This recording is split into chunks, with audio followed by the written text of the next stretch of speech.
आज इस वीडियो में मैं आपके साथ रिटेल ट्रेडर की 10 ऐसी मिस्टेक्स आपके साथ शेयर करने जा रहा हूं जो वो रेगुलर बेसिस पे कर तो रहे हैं लेकिन एक्सेप्ट नहीं कर रहे हैं। इस वीडियो से पर्पस ये है कि आप इस मिस्टेक्स को समझें और अपने ट्रेडिंग को एक यू टर्न और अच्छा शेप दें। Mistake number 1, over position sizing. एक रिटेल ट्रेडर स्मॉल कैपिटल से अपने कैपिटल को जल्दी जल्दी डबल ट्रिपल करने के चक्कर में ओवर पोजीशन साइज करता है। बट इसके बिल्कुल विपरीत, क्या रिटेल ट्रेडर ने आज तक कोई भी ऑप्शन डबल ट्रिपल 4 टाइम्स होने तक वेट किया है? इसका सिंपल रीजन यह है, इतनी बड़ी अमाउंट दांव पर लगने के कारण एक प्रेशर क्रिएट होता है, जिस प्रेशर से प्रॉफिट में तो ट्रेडर जल्दी एग्जिट कर जाता है, बट लॉस में वो अपनी पोजीशन को लंबा होल्ड करके बड़ा लॉस कर बैठता है। Mistake number 2, inability to accept a loss. इसे एक एग्जाम्पल से समझते हैं। एक बकेट है जिसमें एक नल से 5 लीटर वाटर पर मिनट फिल हो रहा है और उसी के नीचे के टैप से 10 लीटर वाटर पर मिनट बाहर निकल रहा है। क्या यह बकेट कभी भर पाएगी? एक रिटेल ट्रेडर हर वक्त यही मिस्टेक कर रहा है। 4-5 ट्रेड में कमाया हुआ पैसा उसका एक ट्रेड लेकर जा रहा है। जब तक एक retail trader game of probability को समझकर स्मॉल लॉसेस बुक नहीं करता, उसकी बकेट हमेशा खाली होते रहेगी। Mistake number 3, chasing high accuracy. Books के माध्यम से, सोशल मीडिया के माध्यम से एक रिटेल ट्रेडर हमेशा यह सीखता है कि जब तक आपकी 80% एक्यूरेसी, 90% एक्यूरेसी नहीं आती, तब तक आप एक प्रॉफिटेबल ट्रेडर नहीं बन सकते। और इस चक्कर में वो हमेशा अपने आप को राइट आने का प्रेशर करता रहता है।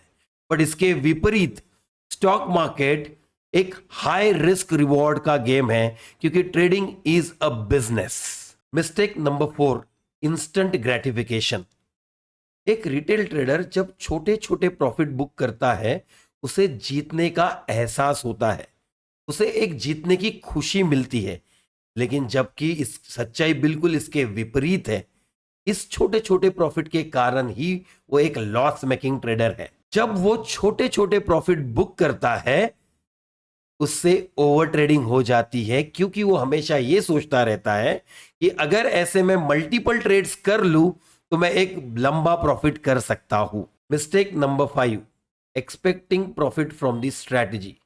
एक रिटेल ट्रेडर को हरदम ये लगता रहता है कि उससे स्ट्रैटेजी से ही प्रॉफिट होगा, इसीलिए वो अपना ज्यादातर समय सोशल मीडिया पर, बुक्स के माध्यम से स्ट्रैटेजी खोजने में व्यतीत करता है। जबकि सच्चाई बिल्कुल इसके विपरीत है। हम सबको पता है, ट्रेडिंग ये एक माइंडसेट का गेम है। Trading is 10% strategy and 90% mindset. जब तक एक रिटेल ट्रेडर अपना पूरा वक्त अपने माइंडसेट को स्ट्रॉन्ग करने पर नहीं लगाएगा, वो प्रॉफिटेबल ट्रेडर नहीं बन पाएगा। Mistake number 6, pressure trading.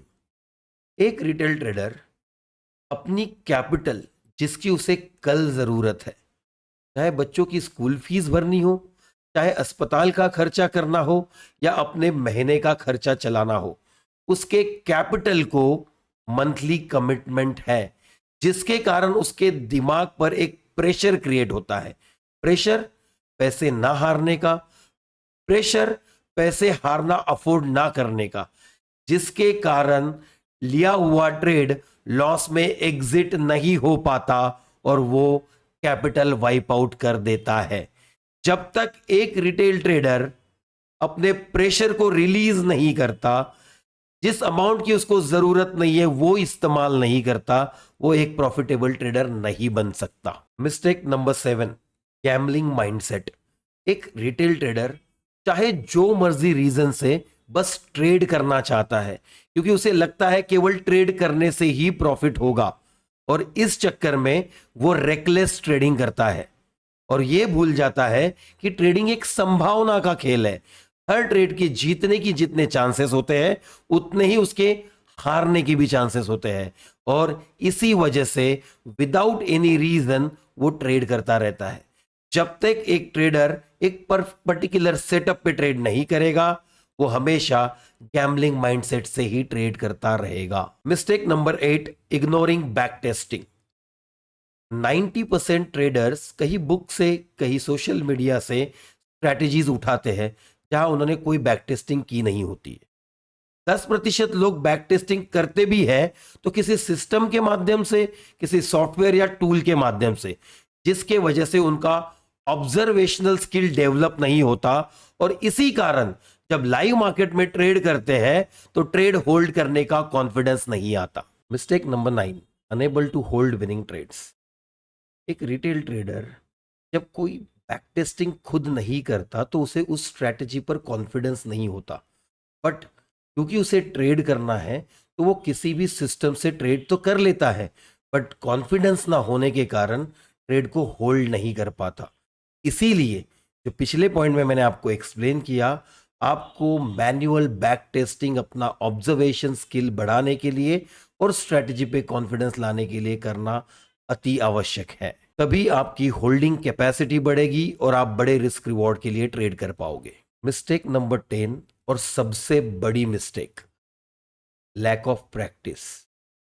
दुनिया के सबसे दिग्गज स्पोर्ट्समैन, चाहे विराट कोहली हो, चाहे क्रिस्टियानो रोनाल्डो हो या कोई भी प्लेयर हो, वो एक्चुअल मैच से ज्यादा नेट्स में समय बिताते हैं, जिससे उनकी मसल मेमोरी डेवलप होती है और इसी वजह से सबकॉन्शियस माइंड से वो रियल मैच में डिसीजन बनाते हैं।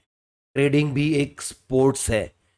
जब तक आप आपके स्ट्रेटजी में आने वाले सेटअप्स हर रोज 50 से 100 चार्ट्स स्टडी नहीं करते, आपका सबकॉन्शियस माइंड डेवलप नहीं होगा और आप हर वक्त केवल कॉन्शियस एंटीसिपेशन डिसीजन लोगे और अपने कैपिटल को वाइप आउट करते रहोगे। अगर आपको ट्रेडिंग में स्ट्रगल बंद करनी है तो आपको आपके सबकॉन्शियस माइंड का इस्तेमाल करना होगा और एक हैबिट क्रिएट करनी होगी by practising 50 to 100 charts a day. Traders responsibility क्या है? आपको सारी कोर मिस्टेक्स मैंने समझा दी है और इन सारी कोर मिस्टेक्स की वजह भी आपको समझ आ गई है। सबसे पहले डिसिप्लिनरी एक्शन ट्रेडर्स रिस्पॉन्सिबिलिटी से समझनी होगी। फर्स्ट, स्ट्रैटेजी के पीछे दौड़ना बंद कीजिए और अपने माइंडसेट पर काम कीजिए। पॉइंट नंबर 2, ट्रेडिंग को प्रोबेबिलिस्टिक अप्रोच से देखिए, जिससे आप हर ट्रेड को एक जैसी ट्रीटमेंट दे पाए। And last point, practice makes man permanent. दुनिया के किसी भी स्पोर्ट्स में, trading is a sport, conscious decision नहीं लिए जाते।